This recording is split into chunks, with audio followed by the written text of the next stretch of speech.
നമസ്കാരം, news prime മലയാളത്തിലേക്ക് സ്വാഗതം. ഉപരാഷ്ട്രപതി സ്ഥാനം രാജിവെച്ച് ജഗദീപ് ധൻഖർ പുറത്തിറങ്ങുമ്പോൾ NDAയിൽ ഒരു തീമഴ തന്നെയാണ്. സഖ്യകക്ഷികൾ കൃത്യമായി പണിയുകയാണ്. BJPക്ക് മുന്നോട്ട് പോകാൻ കഴിയാത്ത വിധത്തിൽ ആകെ പകച്ചു നിൽക്കുന്നു. ഐക്യജനതാദളാണെങ്കിൽ ബീഹാറിലെ വോട്ടർ പട്ടിക പരിഷ്കരണം ഉൾപ്പെടെയുള്ള കാര്യങ്ങളെ തുറന്നടിക്കുന്നു.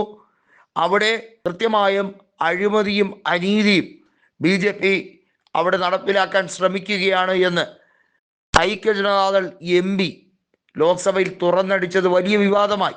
ഇതിന് പിന്നാലെ നിതീഷ് കുമാറും ഇത് ന്യായീകരിച്ച് തന്നെയാണ് വരുന്നത്.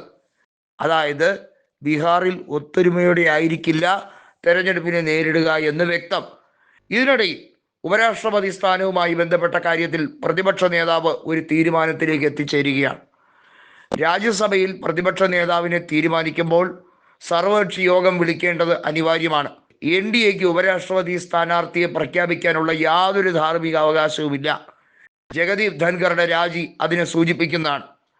ആ വ്യക്തി ആ കസേരയിൽ ഇരുന്നു കൊണ്ട് കാട്ടിക്കൂട്ടിയ കോലാഹലങ്ങൾ ആരും മറന്നിട്ടില്ല എന്നും ഒരു രീതിയിലും അദ്ദേഹത്തിന് ന്യായീകരിക്കാൻ കഴിയില്ല എന്നും ആ പദവിക്ക് യോഗ്യനല്ല താനെന്ന തിരിച്ചറിവാണ് ജഗദീപ് ധൻഖറെ അവിടെ നിന്ന് സ്വയം ഇറങ്ങിപ്പോവാൻ പ്രേരിപ്പിച്ചതെന്നും രാഹുൽ ഗാന്ധി തുറന്നടിച്ചിരിക്കുകയാണ്. അതുതന്നെയാണ് വാസ്തവവും.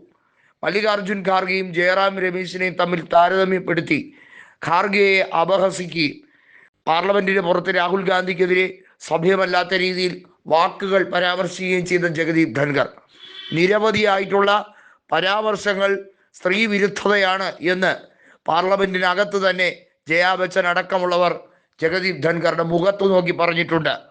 ജഗദീപ് ധൻഖറുടെ രീതികൾ പ്രത്യേകിച്ചും പല രാഷ്ട്രീയ പാർട്ടിയിലും ചാടിക്കളിച്ചിട്ടുള്ള രീതി ആയതുകൊണ്ട് തന്നെ അദ്ദേഹത്തിൻ്റെ വ്യക്തിത്വത്തെ പലരും അളന്ന് തിട്ടപ്പെടുത്താൻ തന്നെ ബുദ്ധിമുട്ടുന്നുണ്ട്. BJP നേതൃത്വം ഒരക്ഷരം മിണ്ടിയില്ല അദ്ദേഹം രാജിവെച്ചപ്പോഴും. കാരണം അവർക്ക് ഇത് അറിയാമായിരുന്നു എന്ന രീതിയിലേക്കായിരുന്നു. സുപ്രീം കോടതിയെ പോലും വെല്ലുവിളിച്ചുകൊണ്ട് പരമാധികാരം പാർലമെന്റിനാണ് എന്ന് പറഞ്ഞ ജഗദീപ് ധൻഖർ എന്നാൽ സുപ്രീം കോടതിക്ക് മുമ്പിൽ കീഴടങ്ങുന്ന രീതി സുപ്രീം കോടതിയുടെ ചീഫ് ജസ്റ്റിസായ ജസ്റ്റിസ് BR ഗവായിയുടെ നടപടിക്രമങ്ങളെ പിന്നീട് പ്രകീർത്തിക്കുന്ന സാഹചര്യമുണ്ടായിരുന്നു. ജഗദീപ് ധൻഖർ എങ്ങനെയാണ് ഈ പദവിയിലേക്ക് എത്തപ്പെട്ടത്? മോദിയും അമിത്ഷായും കൃത്യമായി ബംഗാൾ ഗവർണറായിരുന്ന ധൻഖറിനെ പിടിച്ചു വലിച്ചു കൊണ്ടുവന്നാണ് രാജ്യസഭയിൽ അധ്യക്ഷനാക്കിയത്, അതായത് ഉപരാഷ്ട്രപതിയാക്കിയത്. വല്ലാതെ അർഹതപ്പെടാത്ത അധികാരങ്ങൾ പെട്ടെന്ന് അല്പന് കൈവരുമ്പോൾ കിട്ടുന്ന സൗഭാഗ്യം പോലെയായിരുന്നു ധൻഖർ അതിനെ ദുരുപയോഗിച്ചത് എന്ന് വളരെ വ്യക്തം. രാഹുൽ ഗാന്ധി യോഗം കൂടുകയാണ് ഇന്ത്യ മുന്നണിയുടെ. ഇന്ത്യ മുന്നണി ഒരു സ്ഥാനാർത്ഥിയെ പ്രഖ്യാപിക്കും.